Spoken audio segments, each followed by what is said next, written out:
It's Wednesday and it's time for Pop and Politics. We are talking about the latest in hot topics, news, and entertainment. I'm KJ, and let me introduce you to my co-hosts. We have Shelly E, Hi, Yana, everybody. Yana, Hello. and Colleen.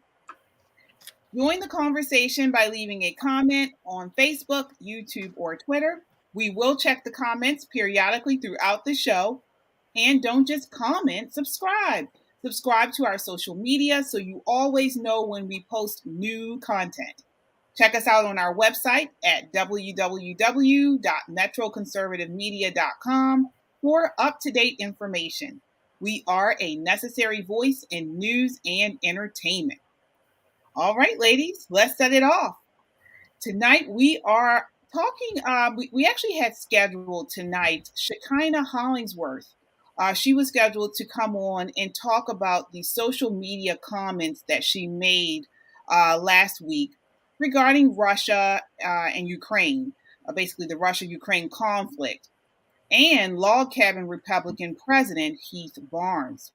She advised me today that she has a scheduling conflict and is unable to appear as a guest tonight. But we're going to still discuss what occurred.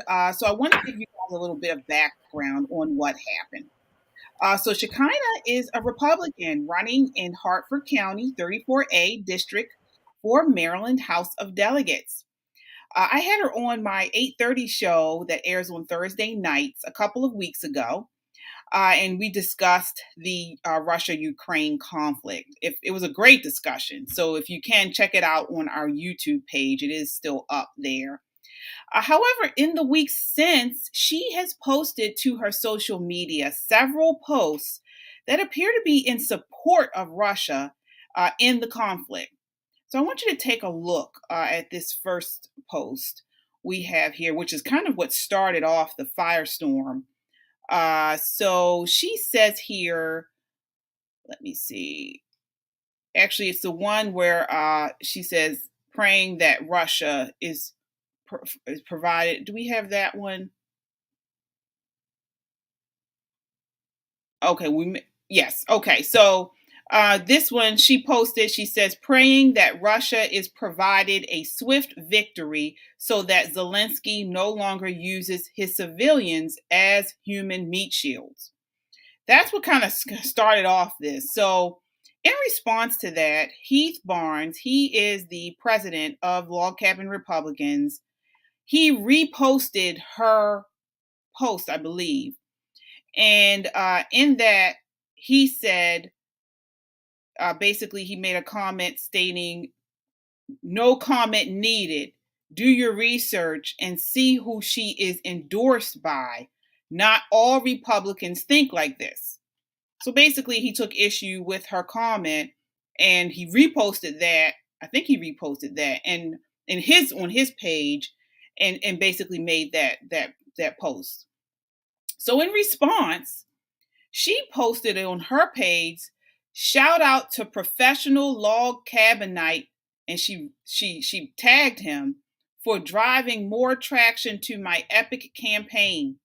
Maybe globo homo is useful for something after all. Okay. Then she went on. She went on to post. She says, log cabin degenerate Heath Barnes post about my opinion about this conflict, trying to garner hate for my campaign and flops. I love talking to the public about my views, and in doing so have gotten so much support in the past 24 hours. In fact, I'm spending most of my day today delivering yard signs. She goes on to say, if you'd like to reach out and support, and she gives that, and she again calls him some what I would call homophobic comments. So I want to break off and get you guys' thoughts on this. We had another one. Oh, she also commented about her anodot. So apparently, I don't know if it was behind her comments here, but she posted her anodot is now trying.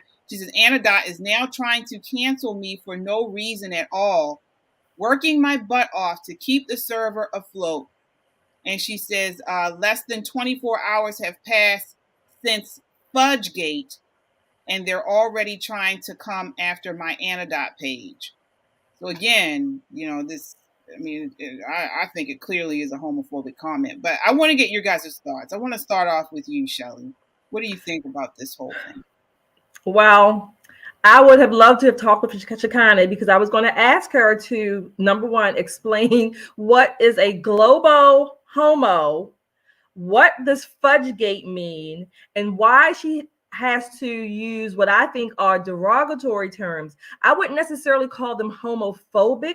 I would just say that they are very derogatory and demeaning comments about a person's sexuality that has nothing to do with discussing and debating the issues. There are legitimate differences in the Conservative Party on the Russia-Ukraine debate. So I think they could have hashed that out instead of her stepping to what I call a very low level to really mock Heath in that way. Might get nasty. All right. And I want to just say, I think all of us know Heath Barnes. So I know Heath Barnes, met him several times just out and about in the community. And I think he's a very nice guy. Full disclosure, as you guys know, if you've been watching the show, as a Christian, just based person of faith, I don't agree with same-sex marriage or with same-sex marriage. However, I totally, and I do wish Shekinah could have come on today. I think those comments were homophobic. I do, and I totally disagree with the way she handled this. So I want to get your thoughts, Yana. Well, in regards to her comments, yeah, they were derogatory for sure. I don't know if she's homophobic because phobia, it means that there's unreasonable fear, and I don't think she has fear of homosexuals. I think she just doesn't like homosexuals and doesn't agree with anything that they do when it comes to their behavior and personal like intimate relationships. So that's probably where it comes from. She probably doesn't agree with them at all and in that area. In terms of what Heath Barnes said about her comment on Russia, he said not all Republicans think alike or support the stance. Well, not all Republicans supposed to think alike. So in terms of like Democrats, they often like everyone to think alike or fall in line, and I think it's okay when people disagree or have a different opinion about something, even when it comes to this issue. All right.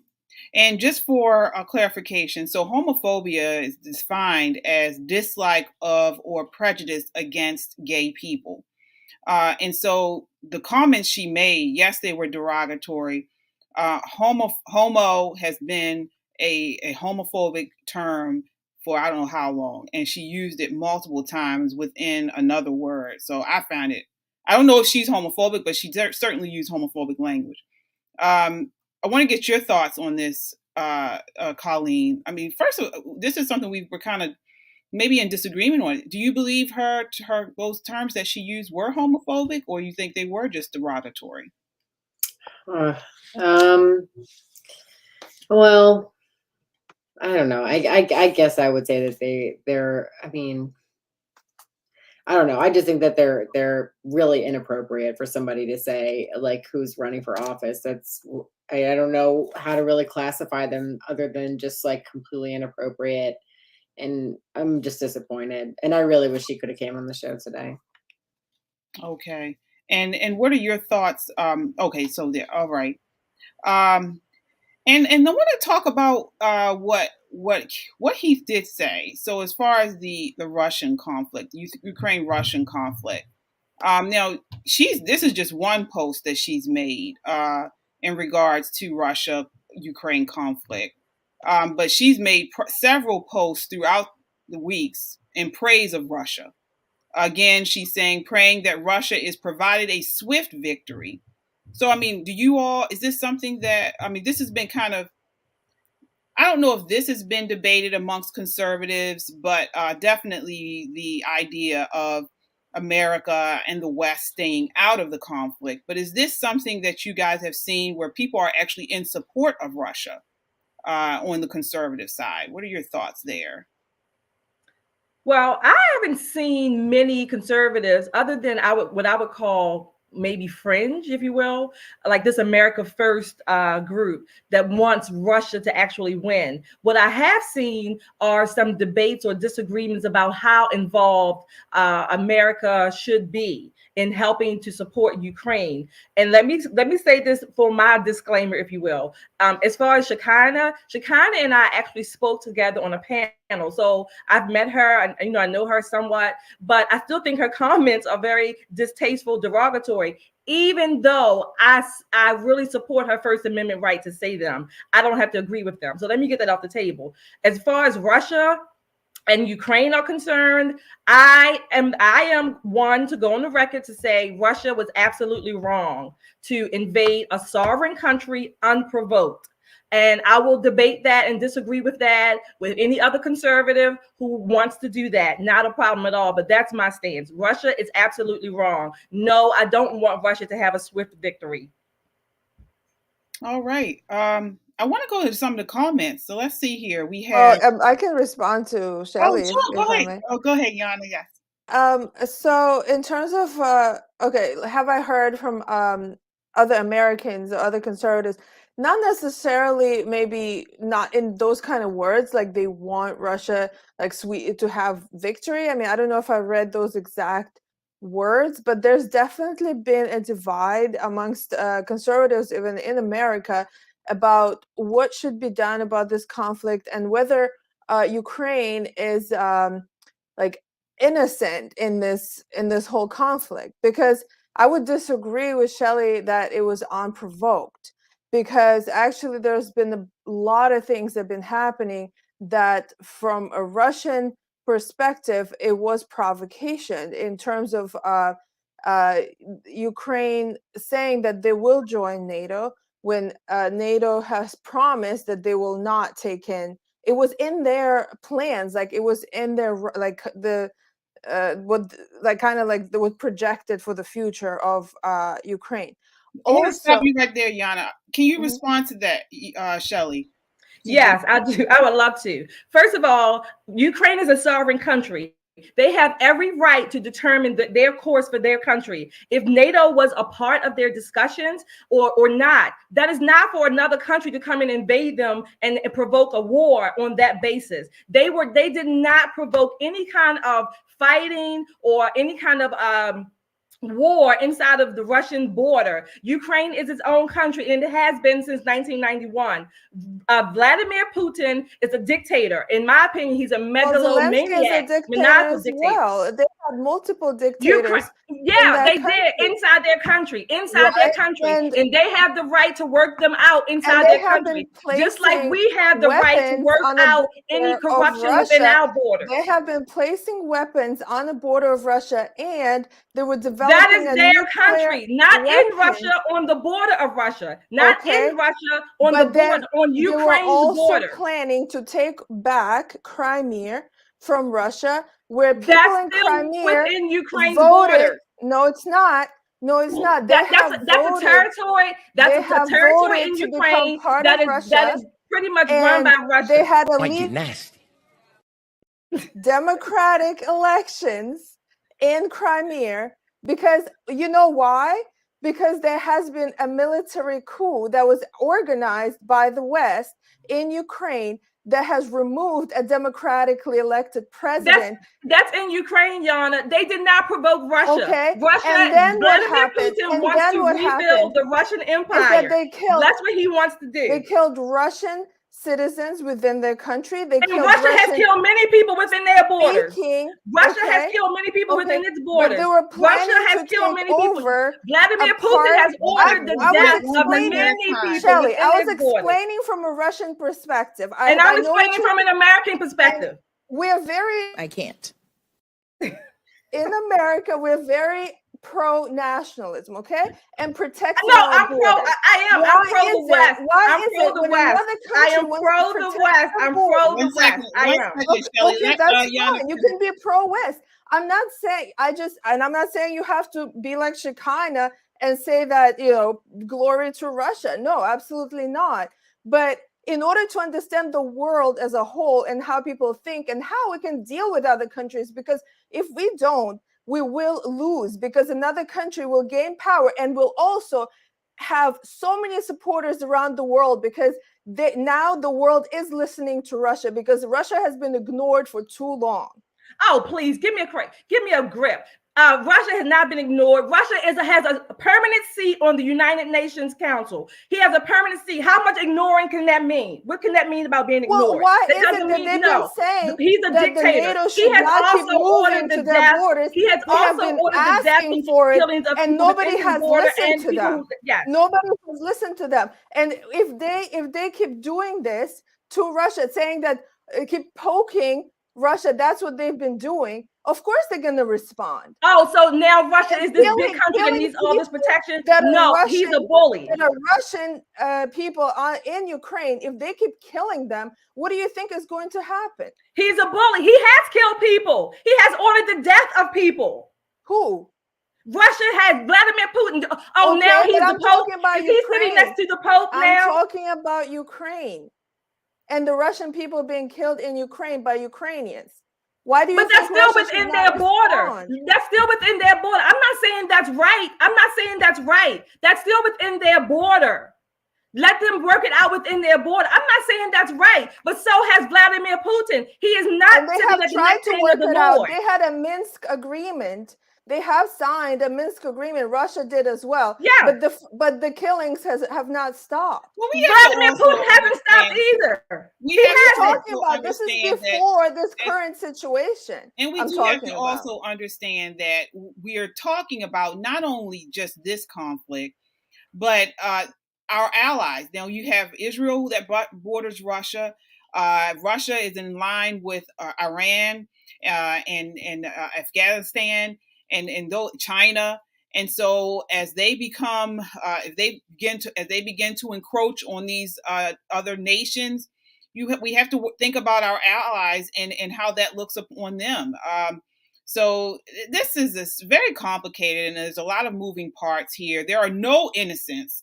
That's one thing I think we can all agree on. There are no innocents, and that's why I take pretty much issue with Shekinah's statement about in support of Russia, especially becoming in the West. And not only that, because I want to go to some of these comments. We have one comment I wanted to talk about that I saw pop up here.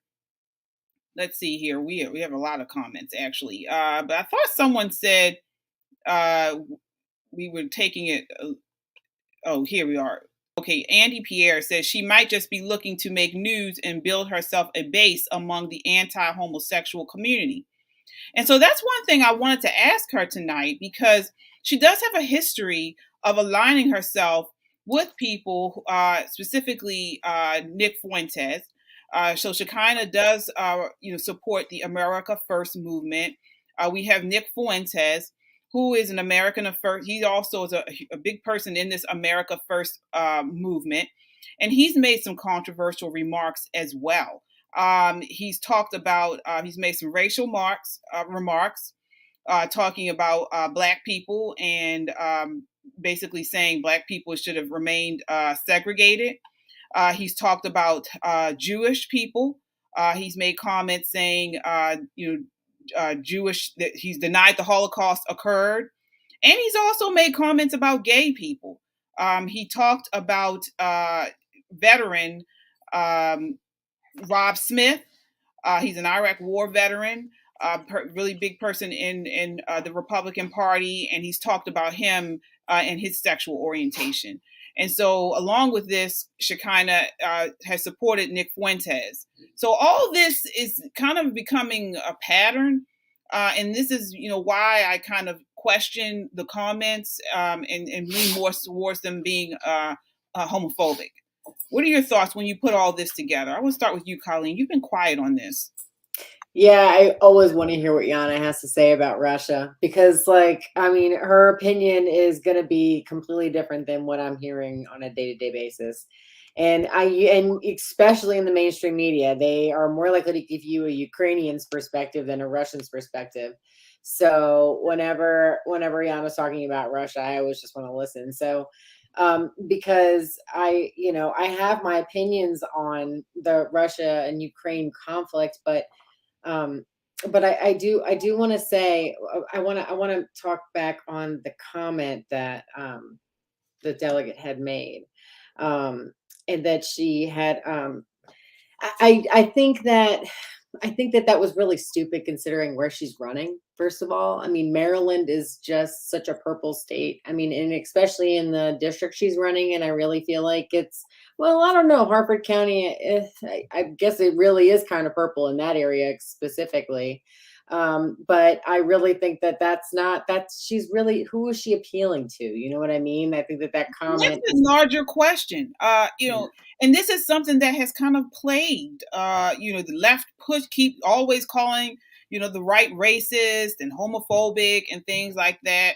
So, Well, I'm personally, surprised why she's not with the Kingdom Conservative Party. well, right. Well, I don't know. I don't know. Because to me, when they were on, there's one thing to have a legitimate issue with same-sex marriage, same-sex couples, same-sex relationships, transgender, the whole thing. If you have a faith-based issue, there's another to call names and just be nasty. And to me, she was nasty.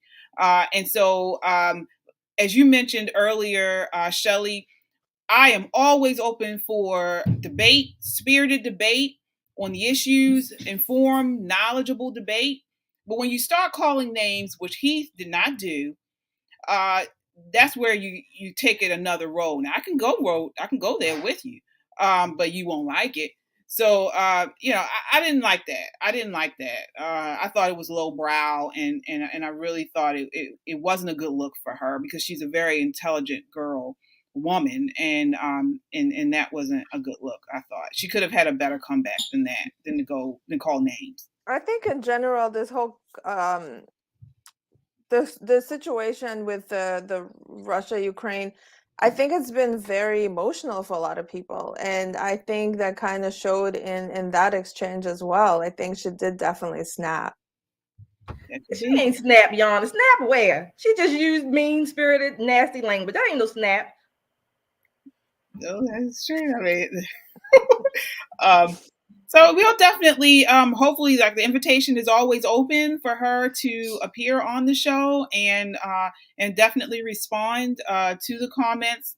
Again, she has responded on social media pretty much just as like it is what it is, and she stands by what she posted. I mean, she still has them up, for goodness sake. So we'll continue to check in with her and hopefully have her come on the show to discuss.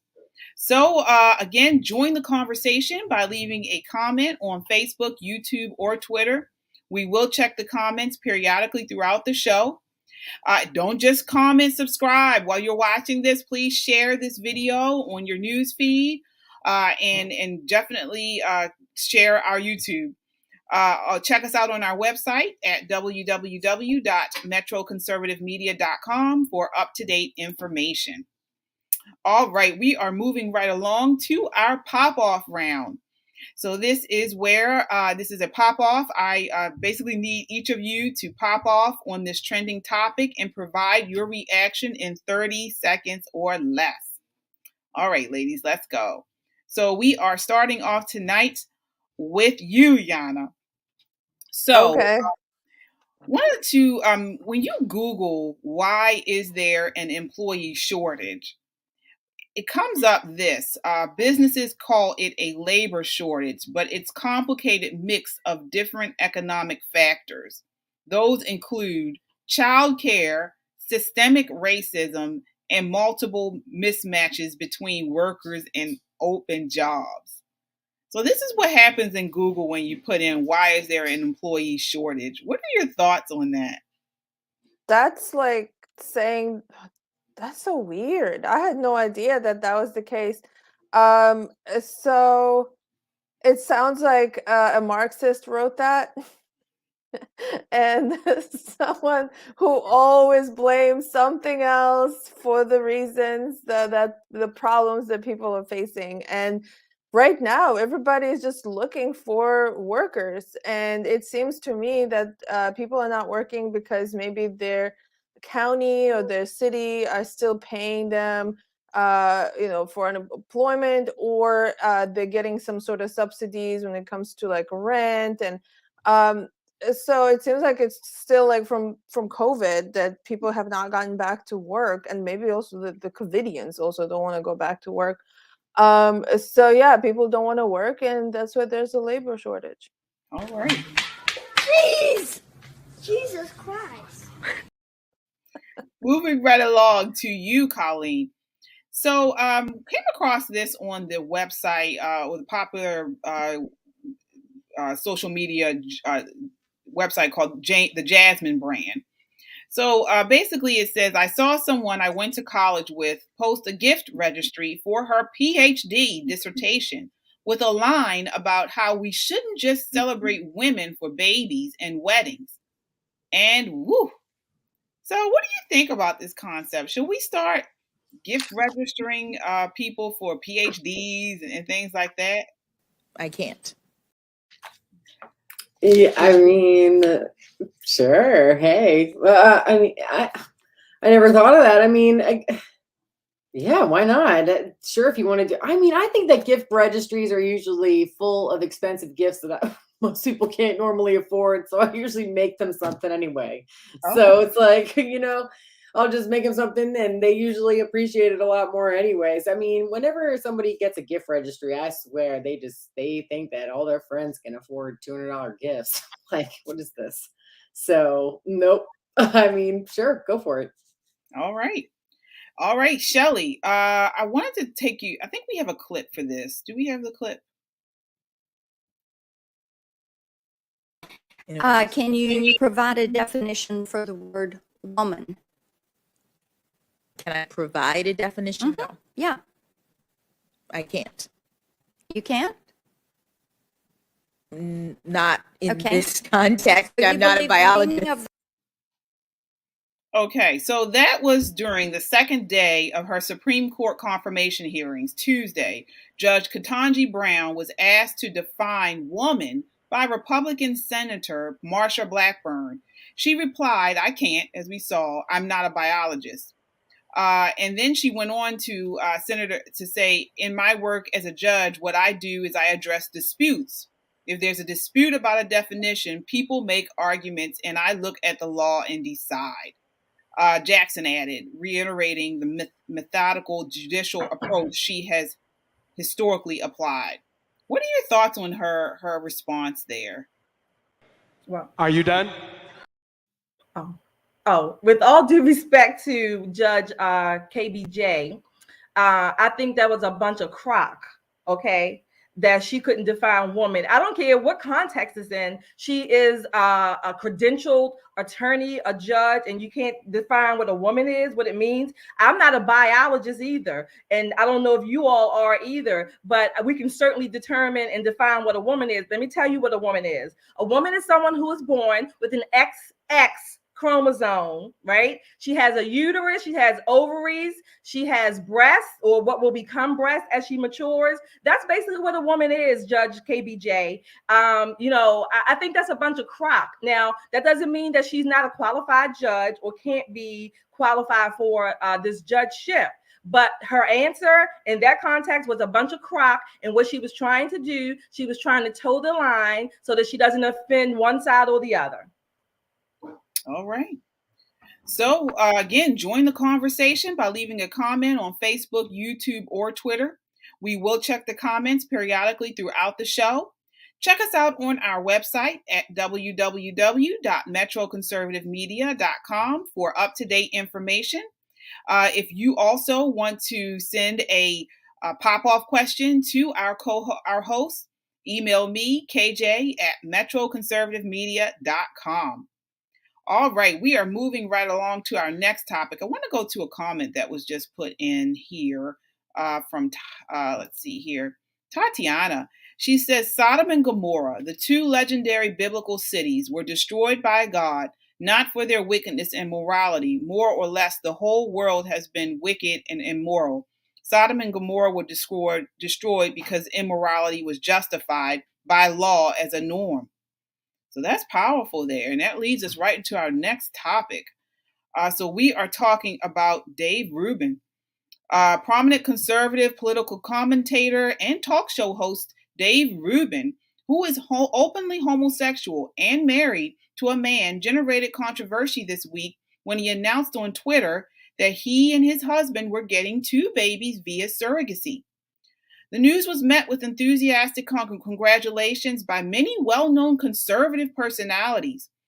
So I want to get your guys' thoughts on this. There were people like Megyn Kelly, PragerU, The Blaze, who congratulated him. There were also conservatives who were not happy. They're pointing out that both homosexuality and surrogacy fly in the face of traditional conservative and religious values. So how should homosexuality be viewed and handled in the Republican Party? Yana, I want to start off with you on this.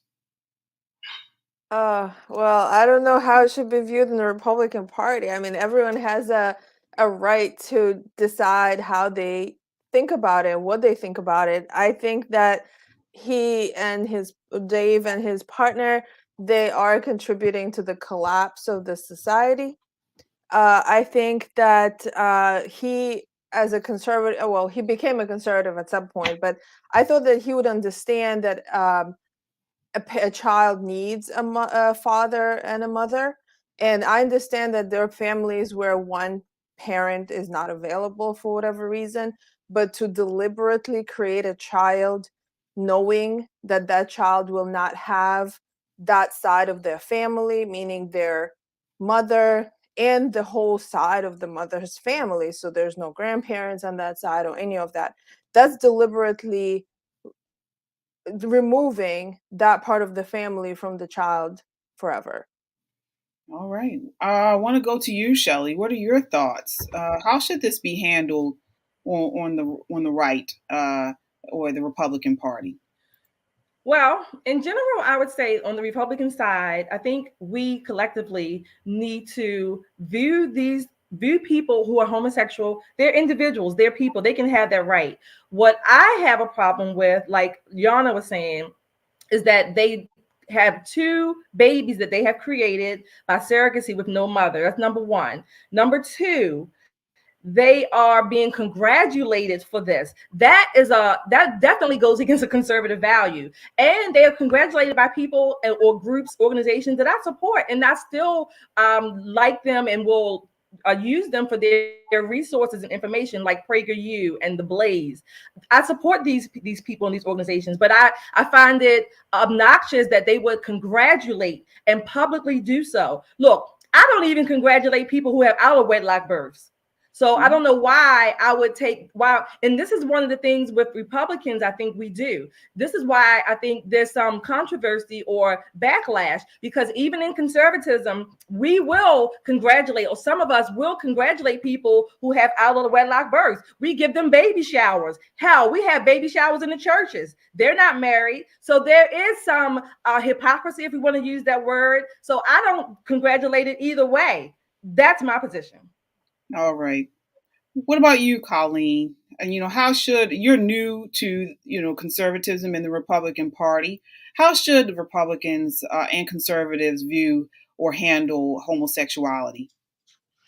Oh, I love Dave Rubin so much. So I'm a little, that does kind of change how I feel about this topic specifically because it is him. But also I do wish that he chose to adopt over surrogacy, but I am happy that they're going to experience the joy of being real biological parents. I mean, that's definitely something to be excited about. So, yeah. All right. What are your thoughts on that? Because we do find, I mean, even with in the Republican Party, one thing I do like about Republicans is we aren't defined by our sexual preference or that type of stuff. within the Republican Party, to me, you can be gay, but that's not, everyone's not shouting, I'm gay, like they do on the left. It's just, you do you, and okay, that's part of you, fine. But there's a second part of this that a lot of people took issue with, is the surrogacy. And I think that's what because, Dave Rubin's been gay. He's been gay for, forever.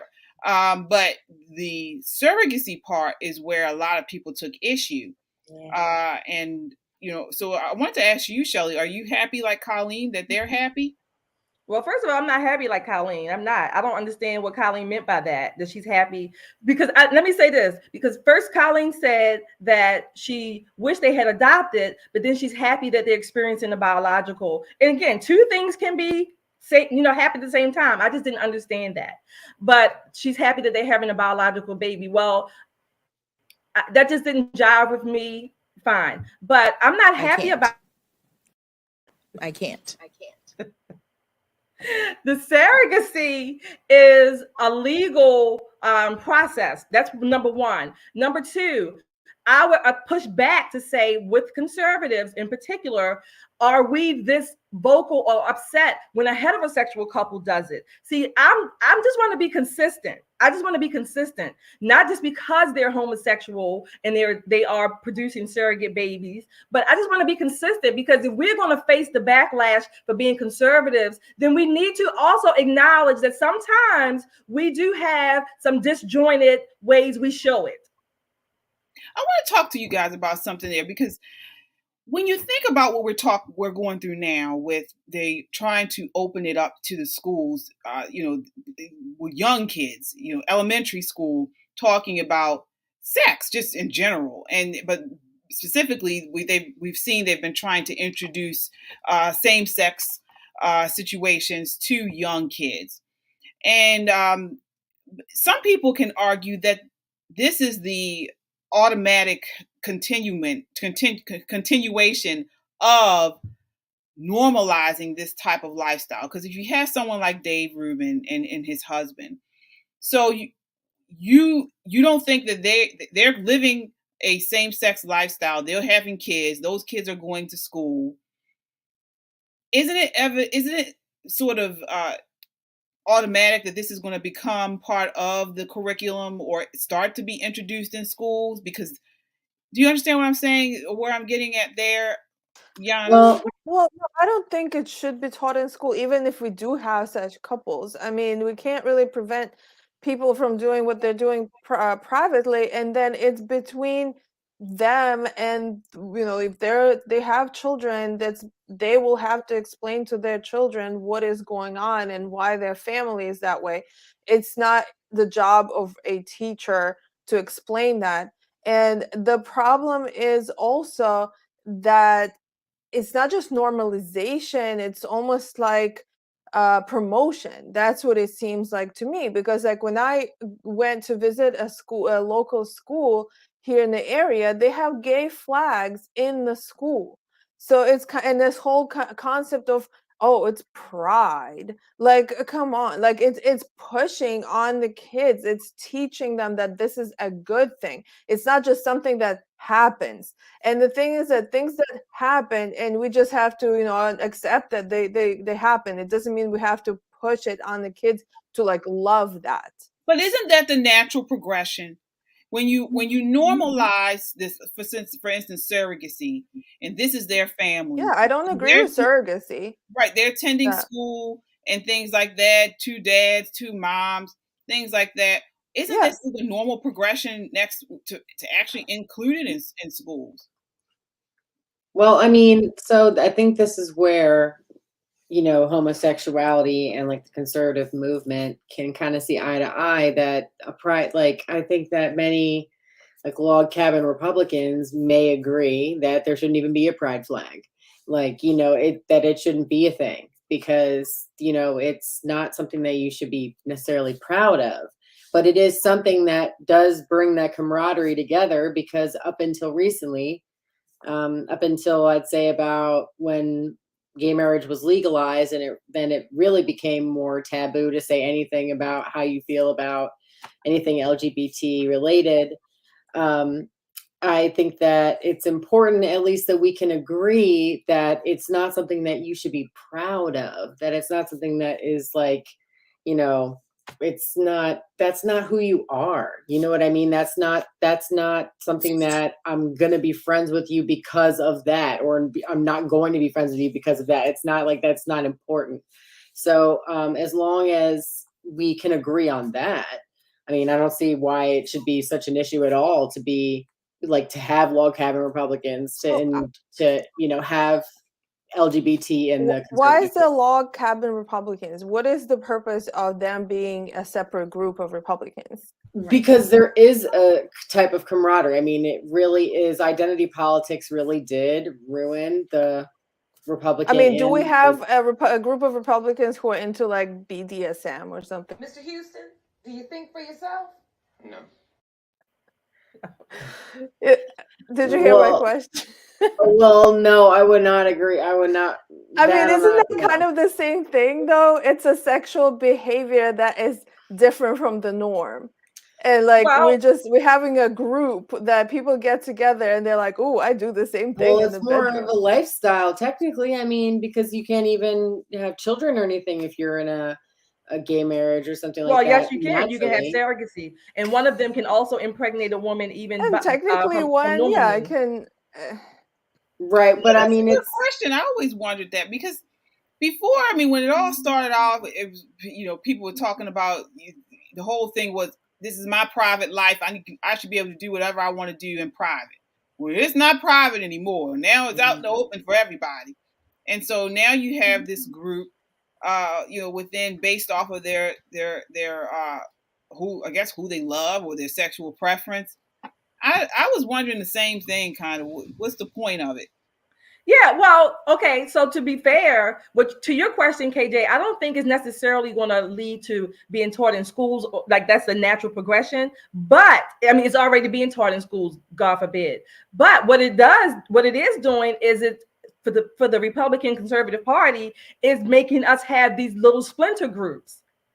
So in a sense, we are looking more and more like the left has looked early on. We're taking that same path. We have a group, log cabin Republicans, based on sexuality. There's going to be other groups possibly based on the sexuality with conservative values, supposedly. I don't know, but that's where I see the Republican/Conservative Party going. We're going to have as many splinter groups under our umbrella as the left does eventually. And let me ask you all: is there space for people like Nick Fuentes and Shekinah Hollingsworth, who call them these derogatory names, as you all say? I say it's homophobic, but is there space for that? Are we supposed to condemn that kind of talk, or do you believe we know she has a constitutional right to say whatever she wants to say, but is that something that you support? I can't. It's bad taste. That's my response to that. Mm-hmm. I think it's derogatory what she said, but what we're going to have to ask ourselves, not necessarily us four, but we're going to have to ask ourselves is, do her other values, conservative values, outweigh this one instance of her being derogatory and mean? Because she does have other conservative values. No, hateful speech. No. I'm saying she has other conservative values, right? That she calls herself a conservative. It was one thing if she would say, you know what, this was not right, and I want to take this. This isn't something I should have said. I apologize. I know you guys don't like people to apologize, but this is something she needs to apologize for. No, apologies are necessary sometimes. I see what you're saying. Yeah, but I think she needs to apologize too. I agree. Yeah, I hear what you're saying, but that doesn't mean that she's not a conservative if she doesn't, because she does have other conservative values. She can be. She can have other conservative views, but to me, I don't believe space should be made for her. And I think it should be basically, I think people need to go on record with saying you were wrong. You have a foul mouth, and I don't agree with what you said. I really wish she came on today. I wish she was here for this conversation. Yeah, I'm really missing her.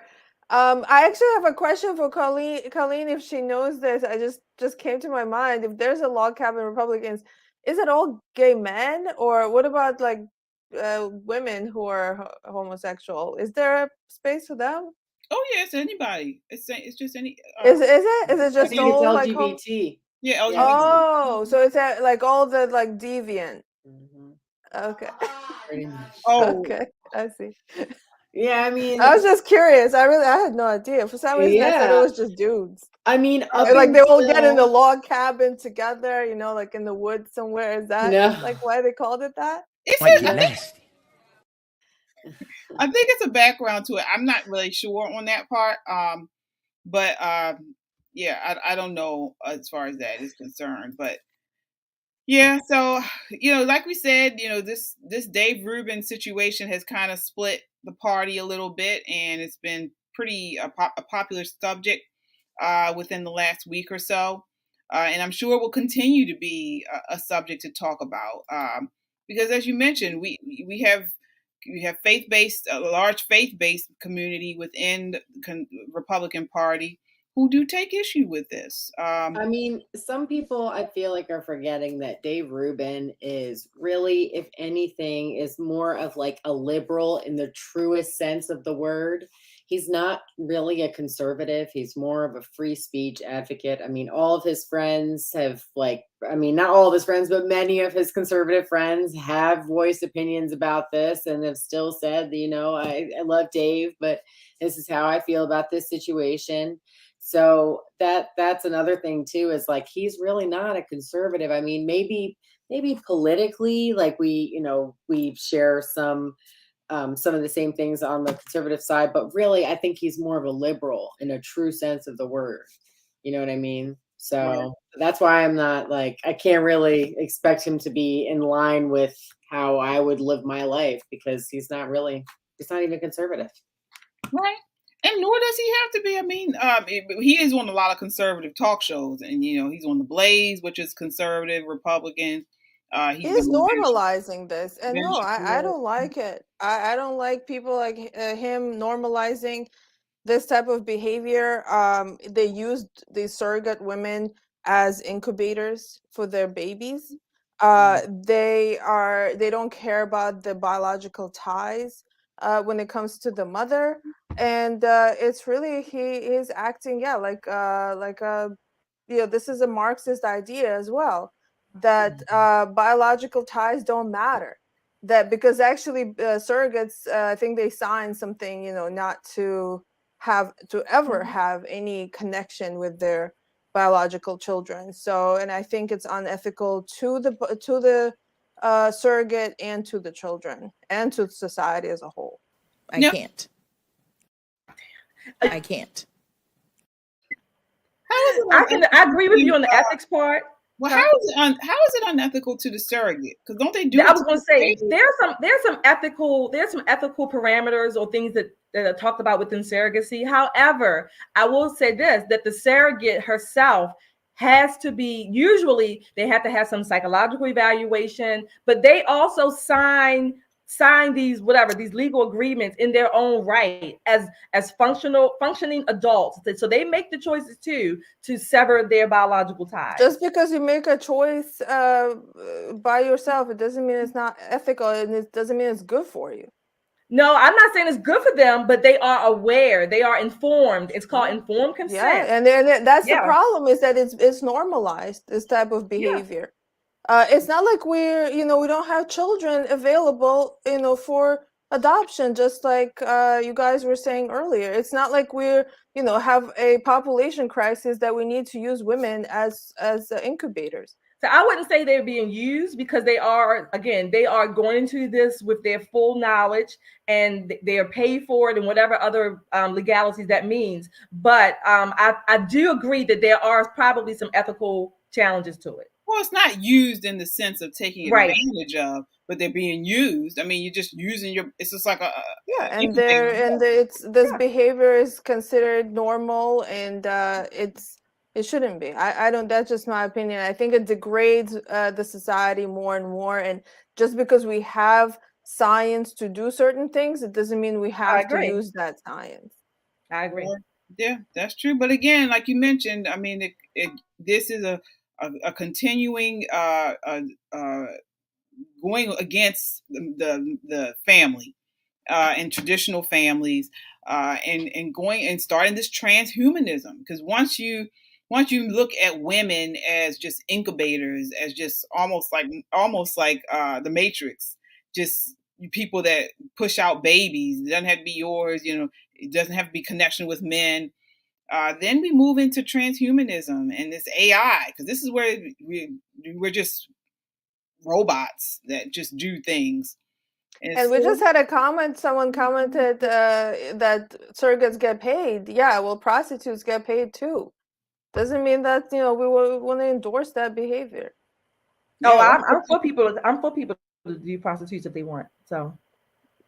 Okay. Yeah. Well, you said I would be one if I had to feed my family. I would be one too if that was the only option I had. Okay, well, Wait, most of you the agree time with it's not legalizing the only prostitution? option. I mean, She's people had a kill long people eat each other when they don't have. I mean, it doesn't mean that we have to do that under normal circumstances. I said what most people would do. If that was my only option, well, I have said that many times, and I have said that I would sell my stuff. Things you can do, you might have to do. This is not the discussion. And that would be one of them. I would sell my stuff. Yeah, well, and again, that's another thing that leads to the degradation of women. You talk about just casual sex and for money, and so that becomes in society it lessens the actual act of sex. And how do you say that as a Christian, as a person of faith? I'm telling you the truth. That's what I'm telling you. If it was a choice where I had to feed whatever family, whatever, and that was an option, yeah, I would take that. Yes, I would. I'm just telling you the truth. Is that the case? That's in the our part society? of faith I'm telling you. I'm telling that you the truth. Case in the in the first world right now? Like, say that again. Is that kind of dire situation? I didn't say that. I said if that's what I face. That's not what we're talking about. I'm just saying what I would do. Well, great, but that's not what we were talking about. I'm just saying I would do. Whether it might degrade sex, it might do whatever. But if I had to feed my family and that was the option that I had afforded to me at that time, that's what I would do. That's the truth part of the faith that I'm telling you. Those women sold their babies. Okay. As a person as a believer, I don't think that they were dying of hunger when they did that. So wait. As a believer, you're saying that you would sell your pussy. So as a believer, what believer is that? Because I believe I'm feeding my family at the time. In the same sentence. I believe I would be feeding my family. Might get nasty. Okay. All right. So we definitely have gotten a little bit off track there. Please! Jesus Christ. Yeah, somebody needs Jesus. Join the conversation by leaving a comment on Facebook, YouTube, or Twitter. We will check the comments periodically throughout the show. Let's check some of the comments because we do have a lot here. So let's see here. We have the thing about Shekinah is that she is trying to represent a quiet section of the American population who don't like LGBTQ community, but keep it to themselves. I mean, I think she's representing a small section of the population that are homophobic. You don't have to, like I said, I don't agree with LGBTQ. I don't agree with the lifestyle, but I know I don't have to call names and things like that. I don't have to do that. You can disagree without making homophobic statements. Just my opinion.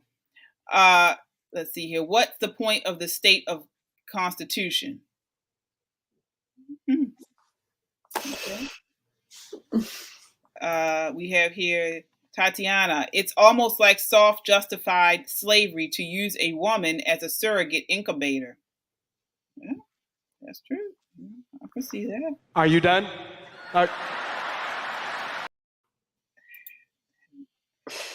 All right, we'll do one more here. Oh, damn, Yana. I think the surrogates get paid. All right, well, we did talk about that. I'll take one more here. Stephen, sex work is not work. Oh, okay. Well, what is it? I wonder what that's a good statement. What is it if it's not work? I mean, we'll know I think we would understand the work once you see somebody's vagina who's been doing sex work year after year after year, and it's a flip-flop mess. And you used to Get nasty. Might get nasty. Might get nasty. All right. We're moving on. Might get nasty. Check out our website at www.metroconservativemedia.com for up-to-date information. Please share this video, share this broadcast on all of your social. That definitely helps to make our reach that much stronger. And we certainly are putting in work, as you can see. So, moving right along to our last topic of the night, crime in Baltimore. WBFF Fox reports about a community meeting held for residents in Howard Park as they laid out their frustrations Thursday night with mayor and police commissioner listening. Do we have that clip? Just tired, and I just don't understand how we become desensitized to all of these young lives that are being lost. What happened with that shooting is going to last inside of this school for 3 years. What we have in the Northwest District is a failure of leadership. Lock them up, keep them in there, do whatever you gotta do. Because if we was to get up and start harassing these drug dealers and beating them ourselves, I bet you a whole lot of officers would come out and lock us up. Yeah. I hear you talking, but you're not yet. You said, what are you going to do? Yeah, this particular time, we're at a point where rhetoric is not going to solve this problem. Treat this neighborhood the same way you do all white neighborhoods. There have been some things that I have to do. But if there's an issue, bring it to us. Mayor Scott, Commissioner, it's time to go.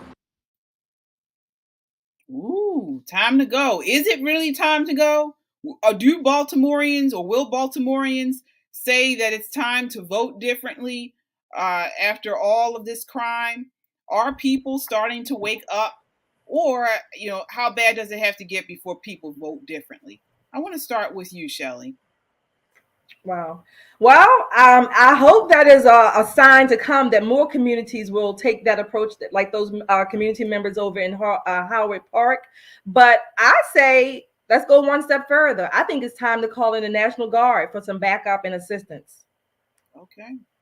Yana, I mean, you saw the video of these residents in Howard Park concerned and frustrated about the crime in Baltimore. What are your thoughts on this? Well, my thoughts are, I'm glad to see that there's people realizing that there's a problem. It's actually when I thought about this, a saying came to my mind, something that I've heard growing up I grew up in Russia, so it was, I don't know who said it, but it's a saying that every nation deserves their tyrant. And that the way it's explained is that people basically, they put their tyrants there and they keep them there. So that's what it seems like to me what's been happening in Baltimore is that, and it's not just because these people are Democrat that are in power. They just care about their own image. They care about their money. And the people of Baltimore need to finally understand that and choose the right person. Stop keeping the same tyrants in power. All right. Colleen, what are your thoughts? Do you believe Baltimoreans have had enough, or are they going to continue to vote the same way? I am just I wish Brandon Scott would just step down already. But yeah, I mean, this is just another Democrat running Baltimore into the ground. It'll be like this for a very, very long time. And I really wish that Republicans would do more.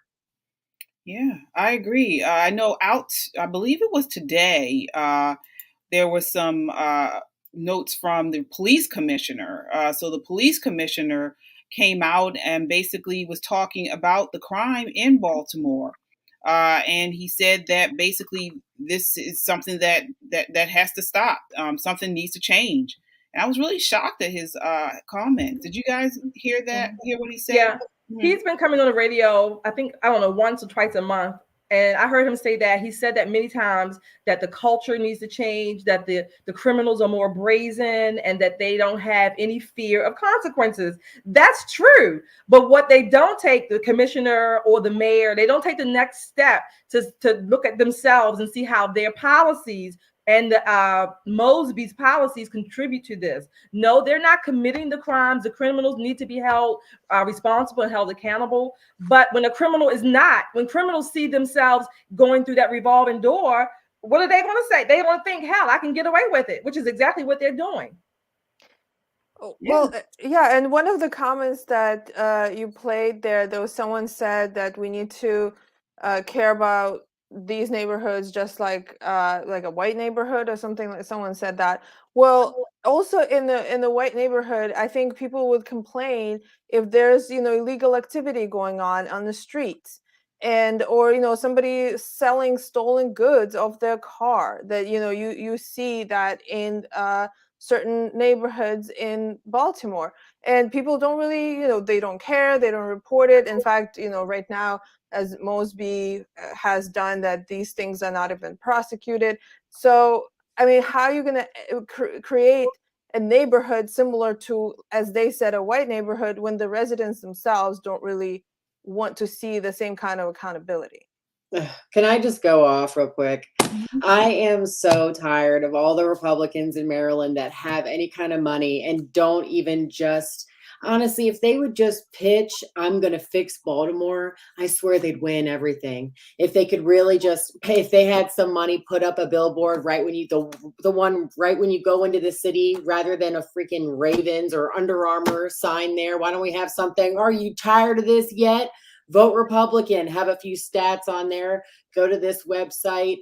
Really, if you really pitch that you want to fix Baltimore and fix the crime and stuff, you would have people lining up at the polls. I mean, I'm just really tired of Republicans not doing more. I'm so over it. Like, we can sit here and complain about Democrats all day, but really, what are we doing?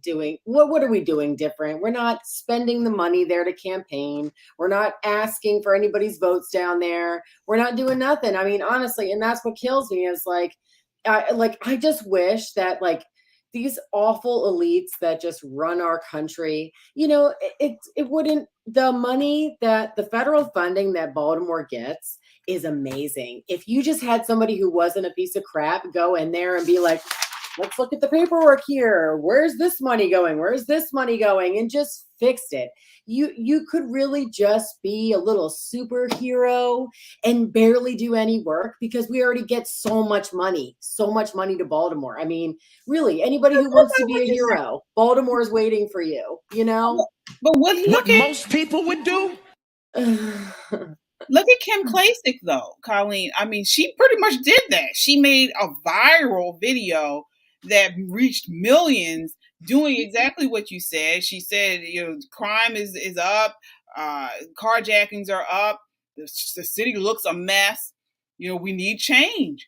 And they got upset with her. People felt like she was talking down to residents. So, and I mean, she didn't do a billboard, but she did like a viral video that pretty much everyone across the country actually. And that's what I mean. I think that's not enough of those people in the community who really want change, like legitimately are informed enough and really care to see, because I don't know, like do they feel comfortable in this situation? Like, are there too many criminals in the city, so they don't want to take responsibility for this? Or do they know criminals? And it's like the city is degraded. So I'm just saying, it's not just the politicians, it's the residents themselves. Well, and then you have this situation where I posted on social media today about this idolizing of skin, of color. People in the city, which we are a predominantly Black city, they won't vote for anyone that's not Black, it seems like. You had Theroux, who came out this week and threw his hat in the ring for state's attorney. I wonder if he'll get any votes. You know, he had a really good. He talked about actually prosecuting crime, and he's been pretty involved in Baltimore for the last several years. But and he's dark skinned. I don't know if you consider him black or African American, but people they idolize skin color and race, and they're led by that. And when you have these Democrat politicians hollering racism every 5 minutes, you know, it pulls at emotions and people just automatically believe it. So I can't. That's how I feel. I really can't. I'm so Well, over it. I mean, there's so much money in the Republican Party, and I know that it's hidden here in Maryland, and like the people who really have the power, the influence. I mean, that's what it really takes to get votes. I mean, is to have power and influence and have money to be spending on campaigns. So if you have that kind of time, that kind of money, like, please, Baltimore's waiting. Yeah, and I agree with Colleen. Like, there has to be not just Kim Klacik. Like, there have to be more people that have a similar message and maybe can relate to people in the communities and be able to speak with them. So yeah, like, I do agree that Republicans, if they want to see change, they have to be more active in the city. Yeah, I think along those lines, I think Republicans can be active when they come out and actually discuss the issues, educate the community on the actual issues. For instance, we had Roya Hannah on here one time, and I remember, I think one of my questions to her was, if she was elected, would she be supportive of enforcing or encouraging, whatever word, the Second Amendment, the rights of people in the city to carry their firearms legally, of course, right? And she said no. Now I'm thinking, this is an attorney who's supposed to uphold the Constitution, and you don't want to uphold a constitutional right of people to defend themselves. That just doesn't jive with me. But if Republicans can come out and actually speak on the issues, make them relevant, make them real to the people, I think they would have a lot more, political capital. Yeah, well, Jesus Christ. But I mean, just also, you know, I don't know how I feel on that as far as arming people in the city, but I don't know that the data supports that is an actual deterrent to crime. And then some people say that we have a wild, wild west going on. So I don't know. I think, I mean, among the crime, but there are so many other problems with Baltimore. I mean, the homelessness and the drugs are the biggest problems as well. And also, can I also just say that many of the people who are running for governor of Maryland have hardly spoken about homelessness. And that is a huge issue in Maryland. And I can't stand that nobody talks about that, because it's everywhere. It really is.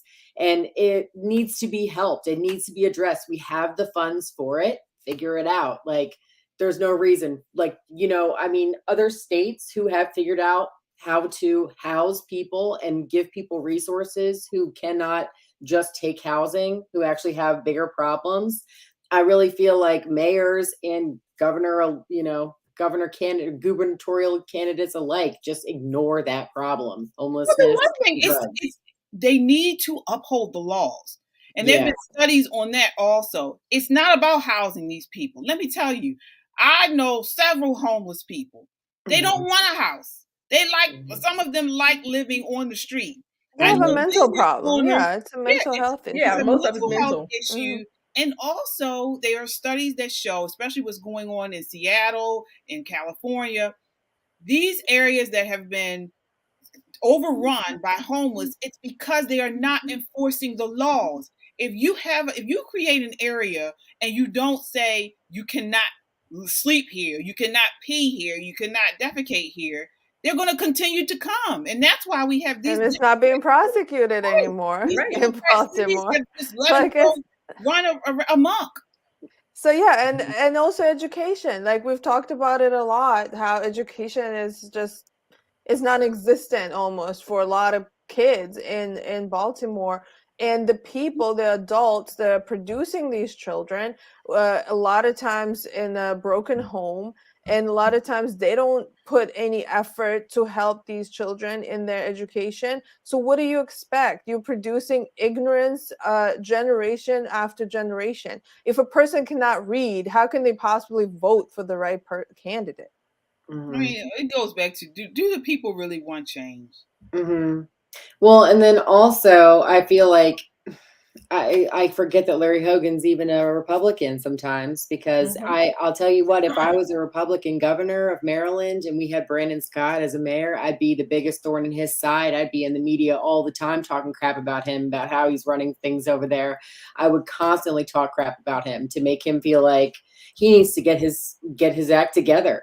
I mean, not talk crap at him, but I would call him out. I would call out the corruption and call out any problems that he's not addressing and doing his job properly. I mean, the clips that we just showed, that really, it speaks volumes. It really does. Yeah. Like you said, Shelly has said in the past, it goes back to Baltimoreans. We have the power, we have the voting power, and we need to vote differently. We need to vote differently. And so that's what, do the people really want change? I have to go back to that. Do the people really want change?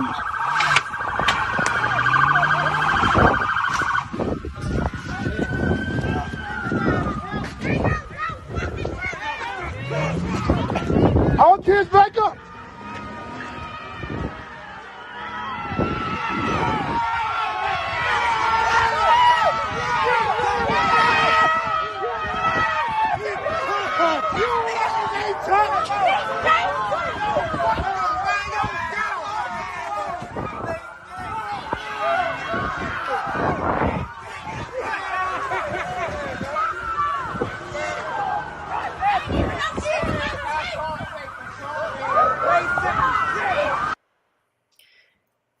See, and it's really, let me tell you, I was just watching some clips recently of Florida, and how there was a cop who was on the side of the road and had an altercation with somebody, and people on both sides of the traffic stopped to help.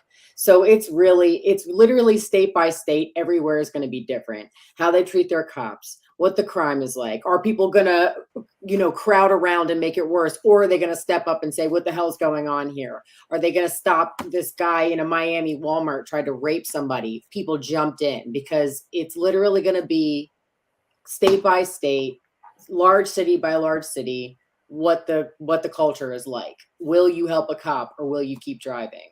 Right. That actually starts with the individual and the family and the community. It starts there. And to his credit, the commissioner, he's right when he says the culture has to change. So it's going to have to be from the individual down to their, families raising their children. What values are we instilling? It's not going to change just by snapping our fingers. It's not. If the mindset is not changed, this is what we're going to continue having, and it's only going to get worse. Yeah.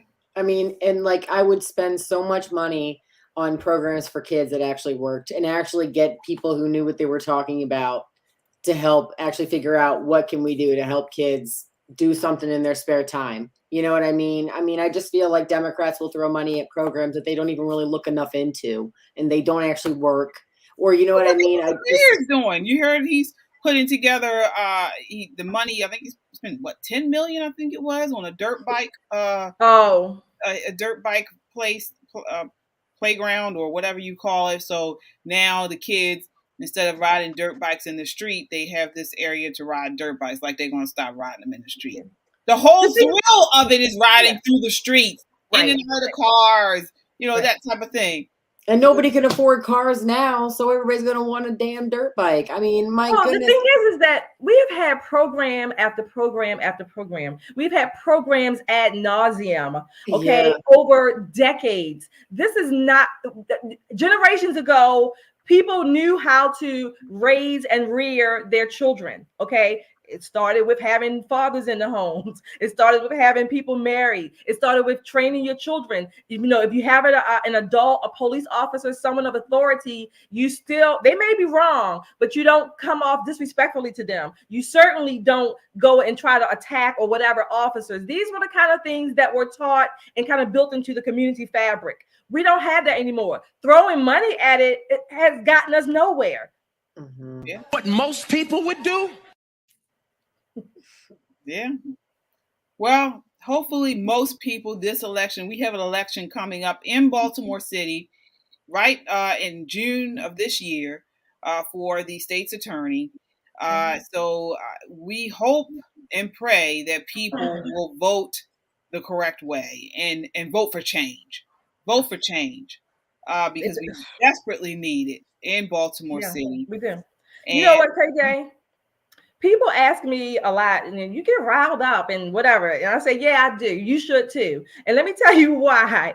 Because I'm so freaking tired of, again, money is not the answer, throwing it down another hole. I'm tired. I'm a taxpayer, a homeowner. I live and love Baltimore City, raised here. And it has been a beautiful place.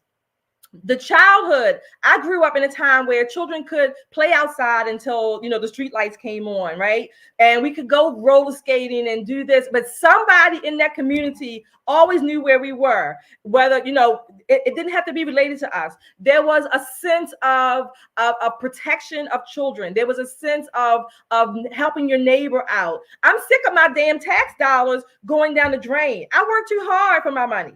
And I don't have to sell my pussy right now, thank you. But I work too hard for my money, right? I work too hard for my money, and it's constantly being wasted. Not only that, the children don't have the same beautiful childhood. Yeah, we had problems. We had drugs back in my day. But guess what? Even the drug dealers and the people doing bad told us not to go down the route that they were going down. So that's all gone. Mm-hmm. Yeah. Well, like my pastor said, our community, people who live around us no longer share our values. Mm-hmm. So change needs to happen, and it needs to happen right away, because our community, people that look like us, no longer necessarily share our values. So what does that mean? That means we have to start voting differently. It's not about what you look like. It's not about, oh yeah, I was born and raised in Westport, and I'm from Cherry Hill, born and raised, me, vote for me. It's not about that. It's about, what are you doing? What are you thinking? What ideas? What is your action plan? That is what's important. It's not about talking about racism, systemic racism all the time and all that. People got to start with something new. So again, we will continue to follow this. We will continue to follow this story, and hopefully something comes of it. Again, we have an election coming up in 2022. This June, I believe, June or July. So voice your opinion at the poll. All right. So this brings us to the end of our show. Thank you so much for watching. I adore seeing some of the names on here that have been watching every week. We appreciate the support. Again, continue the conversation by checking us out on YouTube, Twitter, Facebook, and Instagram, and subscribe. That way you get up-to-the-minute content when we post. And we appreciate the support, as I mentioned earlier. We are an independent media, and each time you subscribe, it helps to make our voice that much stronger. We are a necessary voice in news and entertainment. Check us out on our website at www.metroconservativemedia.com. We look forward to seeing you again next week. Bring a friend. And until then, count your blessings and live a life of purpose. Good night.